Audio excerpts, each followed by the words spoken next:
Hello, welcome to CEAZOR Snack Sandwich. Today we're going to take a look at this silo. This is a new protocol I came across. It's not quite live yet. It's still in a research phases or so. You're pretty early if you're going to consider this project for some sort of investment or whatever. But anyhow, so here it is. Let me give you a quick overview of what it is. And there's a few things in the docs that I want to highlight and show you. So let's go down here and give you a quick explanation what it is. It's a lending and borrowing protocol, but it's very different than the other ones, and that every token has its own isolated market, and then in the middle it's all tied together with some other token, and in this case it's probably going to be Ethereum, whether if they open this on Ethereum, however, or Arbitrum. If they open it on Phantom, then it would probably be Phantom token and so forth. So how does it work? So there are all these different markets with token A, like some random token, and the bridge asset, and let's call that Ethereum from now on. So there are all these different places where you can put tokens, and there are three actors really. There's the supplier, and then there's the borrower, and then there's the person who provides the liquidity bridge asset. Okay, so let's give an example. So, one player comes along and he has token A and he sticks it in here. And let's say he has like $1,000 worth of token A, and then he borrows $500 worth of ETH and comes over here, deposits the ETH and borrows the $500 or roughly $500 worth of token B and walks away.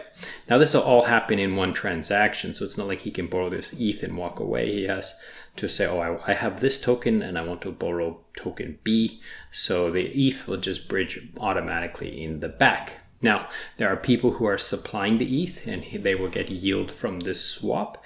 And then there are people who are supplying the token B who will also get interest for that.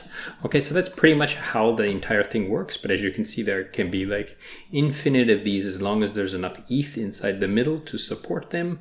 Then there can be pretty much infinite amounts of markets on the outside with different tokens. And the point of this is to reduce the risk of one token on the other tokens, like, generally speaking, Aave and Compound and so forth. They all have them all basketized into one big pool, right? So let's come over here. There are a few things I want to highlight. Some risk parameters I came across here, and it says here you can use any token as long as it's on Uniswap version 3 or Balancer version 2. So that leads me to believe that they might be using these for the price oracles, but I'm not exactly sure. I'm just guessing here. And then there are some, default perimeters. So these are permissionless in the sense, anyone can come with and make a silo, one of these silos of any token with ETH, right? However, when they first make the silo, it will start with these perimeters.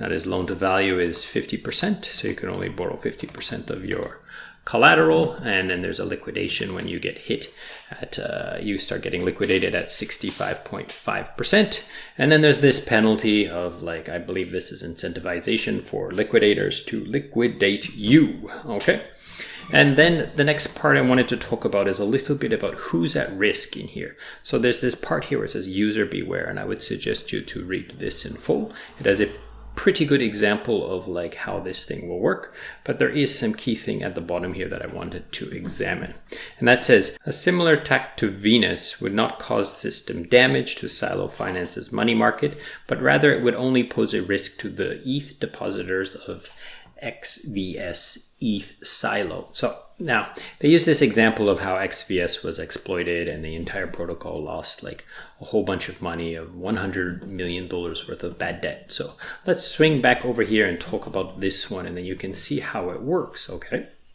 so let's say they put in a token here and then they manipulate the price way up, right?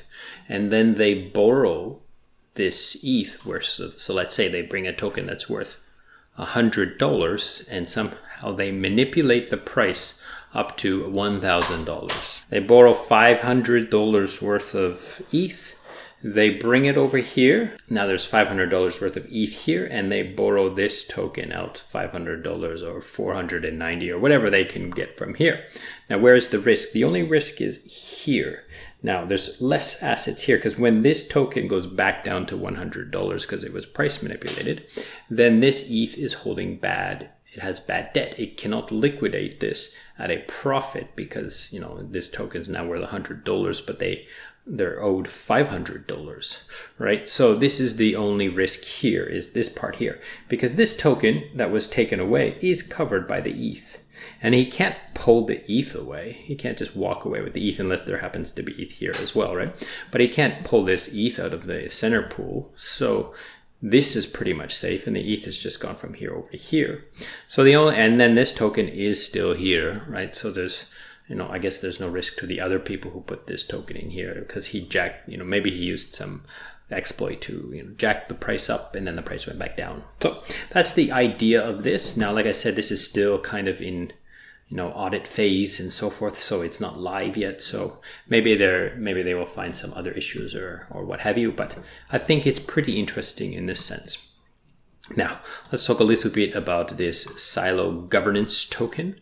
Now, this is the governance token of the protocol. You can go to, you know, the token allocation and find out the percentages if you're thinking about buying it and so forth. But I do want to talk about some of the features. It doesn't talk anywhere here about fee sharing, about protocol fees or anything like that. It just talks about governance. And these three key features here. It says directed the protocol controlled assets to where it's beneficial to the growth of the protocol. So that sounds vaguely like taking treasury funds and giving them to people who do work, or people who vote, or people who hold the token, right?